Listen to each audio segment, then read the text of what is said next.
Olá pessoal, estou aqui para fazer uma colaboração com vocês, pensando o tema da globalização através das ideias do professor Milton Santos, no livro Por uma Outra Globalização, do Pensamento Único à Consciência Universal, onde ele traz aí, assim, seu último livro, né? Porque depois ele publica outro, mais é com a professora Maria Laura Silveira.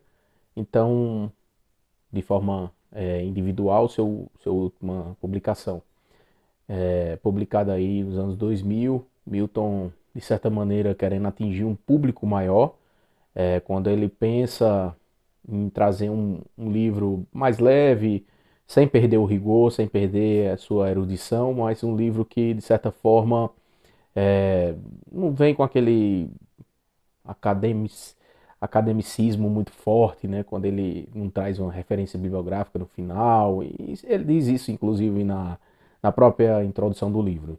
Então, o que é que a gente pode entender desse livro, assim como algumas ideias? Eu vou falar um pouco mais específico sobre os capítulos 1 e 2, tá?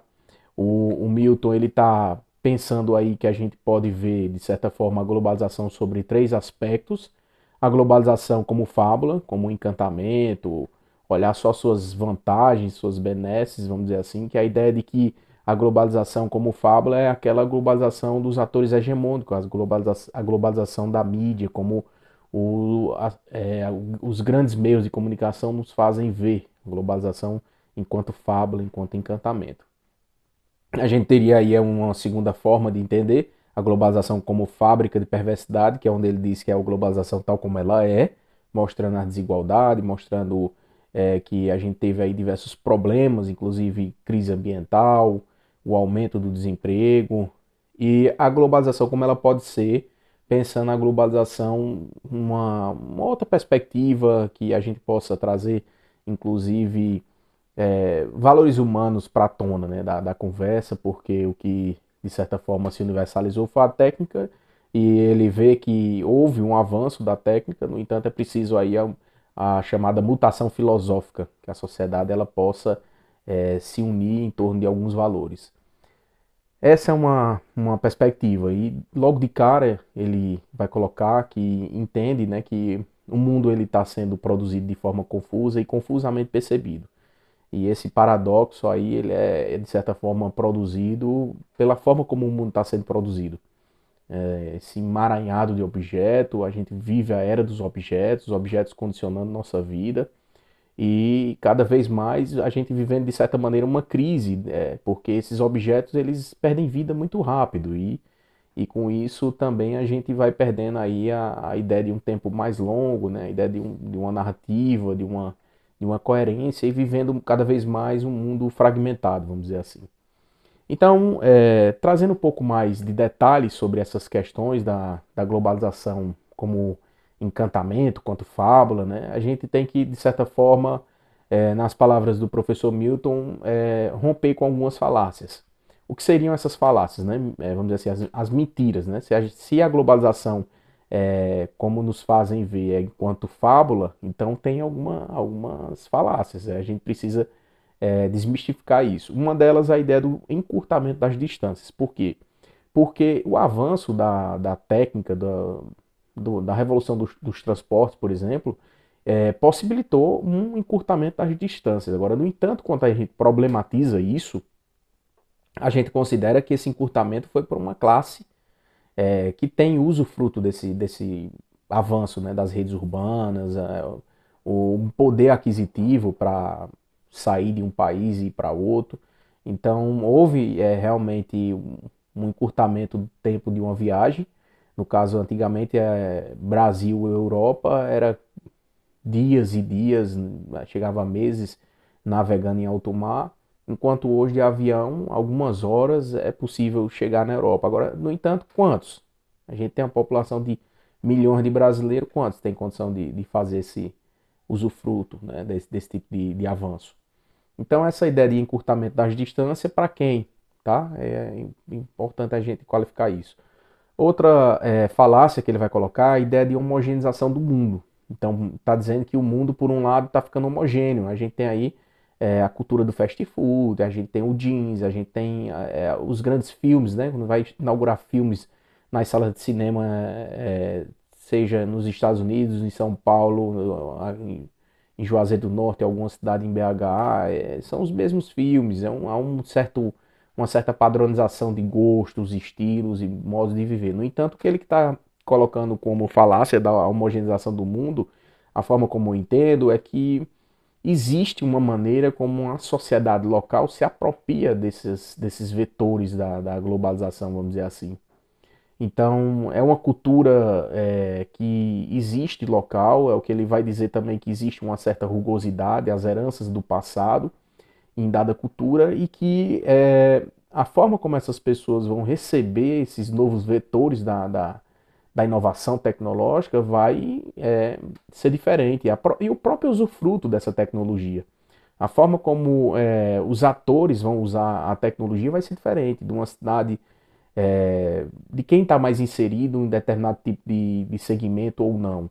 Então, uma sociedade que está, a gente poderia ver aí estudos, né? Inclusive quem se utiliza da internet, quem tem condição de se utilizar da internet, como faz esse uso da internet. Então, a tecnologia está chegando para mais pessoas. No entanto, como é que é esse uso? Então, há toda uma diferenciação também do uso.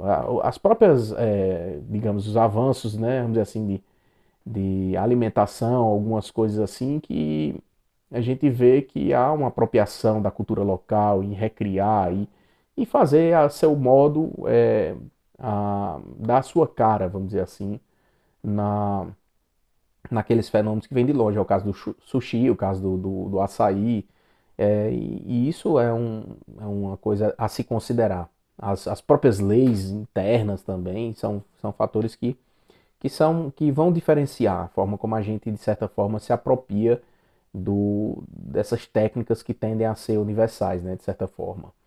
E outra falácia também que o autor coloca é a ideia do Estado fraco. Então, o Estado ele tem se tornado cada vez mais um ente importante para a gente avaliar os fenômenos. Veja só, porque em momentos de crise, muitas vezes é o Estado que socorre grandes firmas, muitas vezes é o Estado, inclusive, que faz diversos investimentos, inclusive os investimentos a longo prazo, muitas vezes é o Estado, porque o tempo do capital é o tempo curto, ele quer para ontem. Então, quanto menor o tempo de rotação entre a produção do material, sua distribuição e o consumo, melhor. Então, o Estado ele atua em diversos aspectos, inclusive propondo barreiras, eliminando outras barreiras, mudando a legislação, por exemplo. Então, são fatores muito importantes para a gente avaliar o Estado no momento atual, do que apenas dizer o Estado é fraco, não tem importância e que deve regular o mercado, a própria lei do mercado, a livre iniciativa, o capital privado.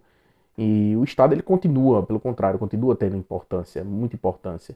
Então isso é uma coisa muito importante de se avaliar. Outra característica que a gente pode ver, já pensando aí a globalização como fábrica de perversidade, é perceber o aumento do desemprego. Então nesse momento a gente vê que o desemprego se torna um problema estrutural. Então, tem um livro do professor Ricardo Antunes, por exemplo, que ele fala o privilégio da servidão. A pessoa que tem condição de ter um concurso público hoje, ter um emprego, então passa a ser meio que um privilegiado. Há um aumento do desemprego com o mundo da automação. E é um tema que a gente não está debatendo tão seriamente, não está levando isso a sério. Então o desemprego se torna crescente, ele vai citando outros problemas. No documentário, por exemplo, que foi produzido pelo Silvio Tendler, com base em uma entrevista do Milton Santos poucos meses antes dele morrer, se fala a memória, uns 6 meses antes dele falecer, e ele fez esse documentário, né, um mundo global visto pelo lado de cá, por uma outra globalização, com base nas ideias do professor Milton Santos, especialmente desse livro que eu estou citando. Ele mostra filas enormes, né, para a vaga da pessoa conseguir emprego na prefeitura, por exemplo.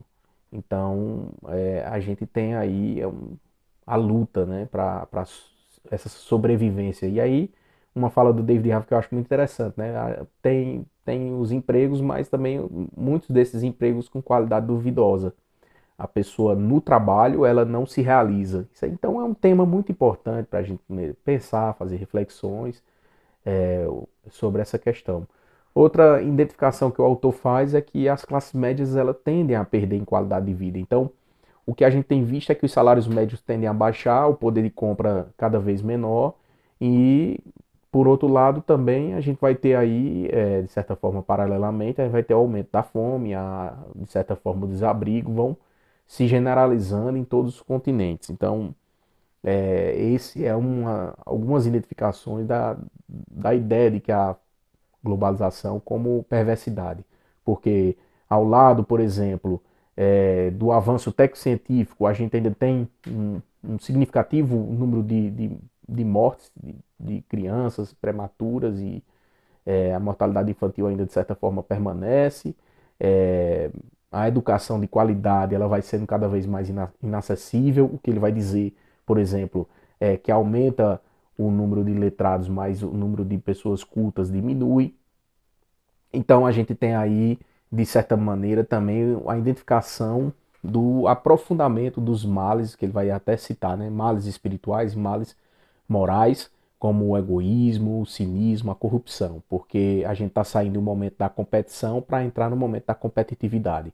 Então toda aquela ideia que alguns autores, inclusive alguns utópicos, quando viram o nascedor ali da tecnologia, quando a gente vê realmente a gente, de certa forma, tendo mais tempo por conta da tecnologia possibilitar isso, que pensava que inclusive a gente ia ter mais tempo para a família, para aprender outras coisas, para amar, perdoar, a gente vai realmente usando esse tempo aí para cada vez mais se inserir nesse mercado da competição.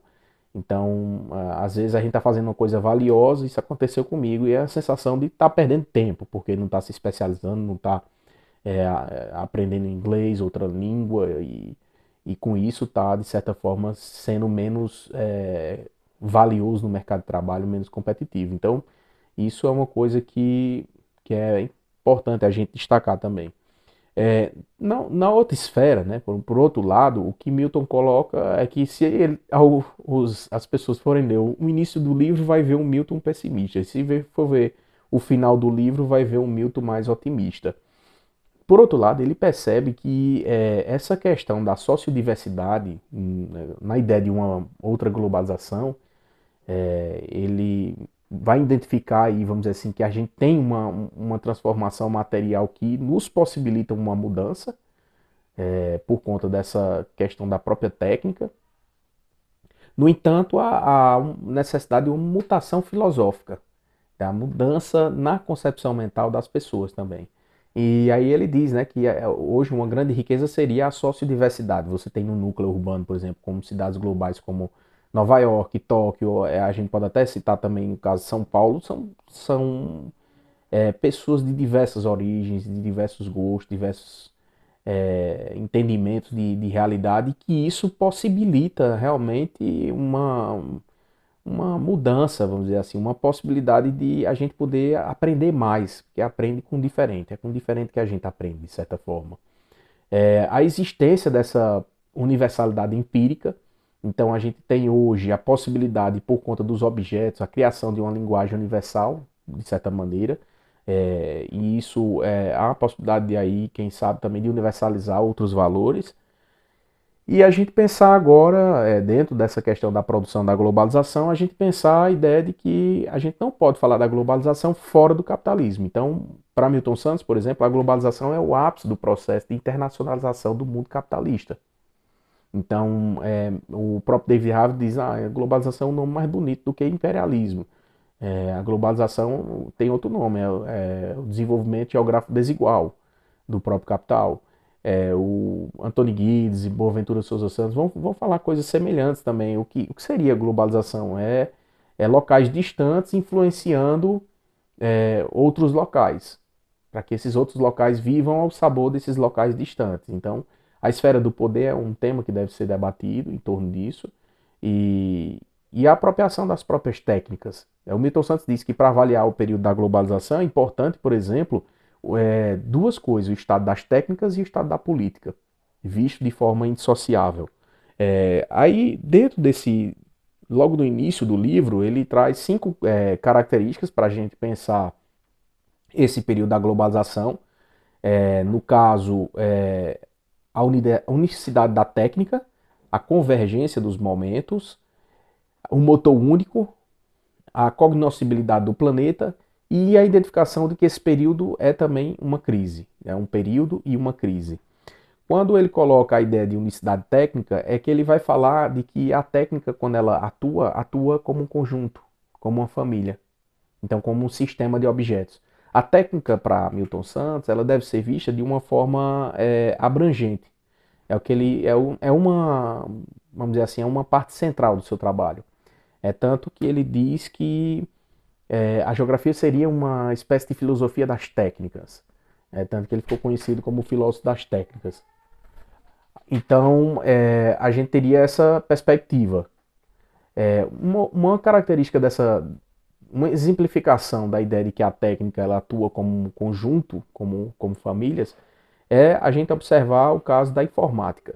O computador, você tem a mesa para colocar o computador, o teclado, câmera, todos os agregados. Né? Eu me lembro muito quando eu fui fazer aqui uma atualização da velocidade da internet e que aumentei a internet, a velocidade da internet, no entanto, para que essa velocidade ela fosse realmente utilizada, era necessário trocar a placa de rede, era necessário trocar o modem, era necessário trocar o cabo. Então, hoje a gente entender a técnica como famílias, vamos dizer assim, né? Como um sistema de objetos também.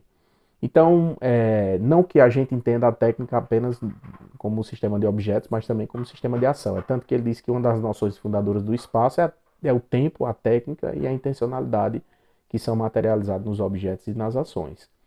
Então a gente tem aí a ideia também de que a técnica passa a ser universal, no sentido também que ela é um sistema invasor, porque as pessoas tendem cada vez mais a utilizar a técnica.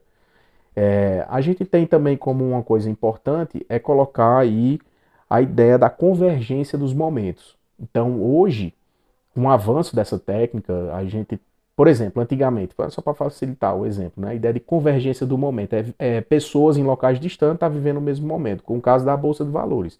Você tem uma Bolsa de Valores em São Paulo, Nova York, Tóquio, vivendo uma efervescência ali 24 horas e, de certa forma, por conta da convergência dos momentos, por conta toda essa possibilidade de comunicação instantânea, vivendo momentos semelhantes. É o caso, a gente tinha antigamente, vamos dizer assim, sem televisão e sem no caso aí, transportes, a gente tinha as pessoas não tendo essa possibilidade de convergência dos momentos. Quando a gente tem, por exemplo, uma Copa do Mundo que está transmitida na televisão, diversas pessoas em vários lugares vivendo aquela mesma experiência. Então, essa é uma coisa importante, a ideia da identificação da convergência dos momentos. No entanto, ele problematiza colocando que esse no entanto, ele coloca essa perspectiva muito interessante da gente sempre estar problematizando e se questionando.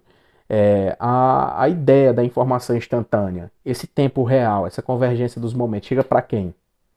Quem é que controla isso? Quem é que é capaz de utilizar isso, certo? Então há de se considerar o privilégio do uso. Então, às vezes as pessoas estão vivendo numa mesma cidade, mas dependendo do ator que a gente está falando, tem acesso à internet, está totalmente conectado com esse mundo virtual. Outros não fazem uso disso, não têm esse acesso à internet. Outros vivem uma condição social que não faz com que essa pessoa seja inserida dentro dessa perspectiva. Então, são coisas importantes de considerar. Outra característica é a ideia do motor único. O que seria essa ideia do motor único? É a busca pela mais-valia universal. Então, a busca pelo lucro hoje ganha uma instância universal. As grandes empresas buscam aí uma produção em escala mundial, a mundialização do produto, do dinheiro, do crédito, do consumo. Então, essa perspectiva que foi possibilitada pelo progresso técnico e científico, hoje essas grandes empresas, inclusive, buscam que as pessoas cada vez mais inovem, as empresas inovem nesse sentido de, de avançar do ponto de vista técnico e científico. A ideia de cognoscibilidade do planeta, por isso que eu achei uma coisa interessante na afirmação de Milton, que ele diz assim, não existe a globalização, existe espaços que estão se globalizando. Por exemplo, a cognoscibilidade do planeta.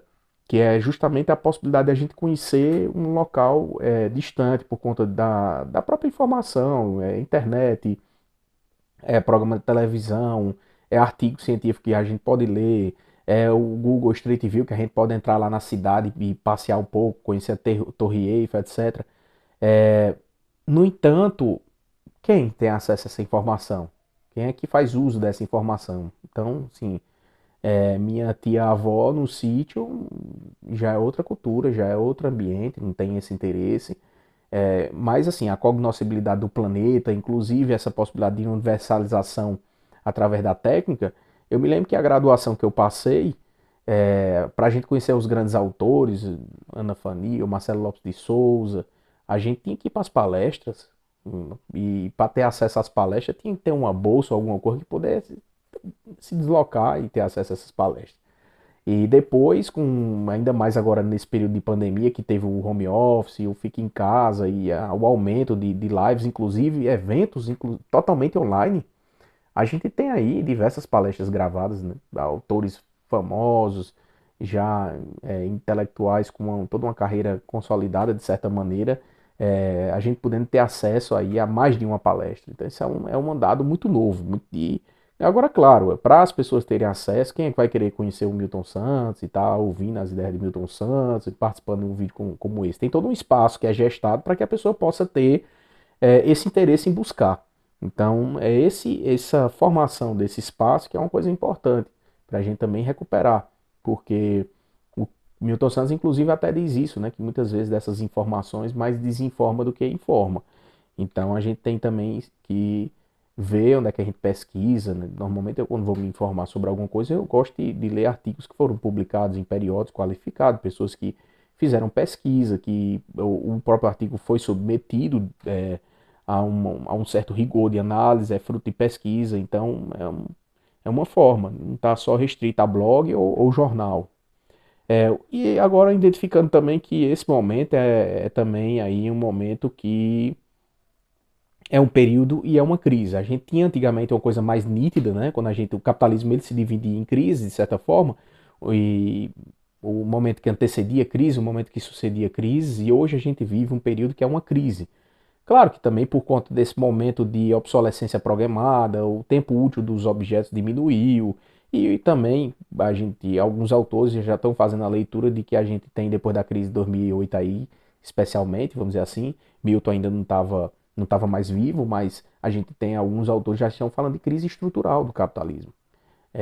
Inclusive a própria diminuição do avanço da China, alguns dados aí, diminuição de PIB, algumas coisas nesse sentido.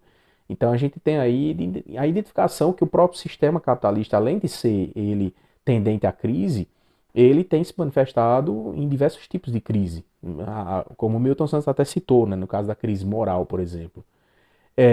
Então, de certa forma, eu acho que uma frase que ele fala que ficou bastante atual nesse período de pandemia e algumas frases aí de líderes políticos, né, que diz assim que a única crise que os responsáveis desejam afastar é a crise financeira. E aí ficou, né, na época da Covid, o pessoal falando, né, é a vida ou é a economia, salva a vida ou salva a economia. Mas, de certa forma, a gente percebe que a vida vem em primeiro lugar, a economia existe porque existe vida.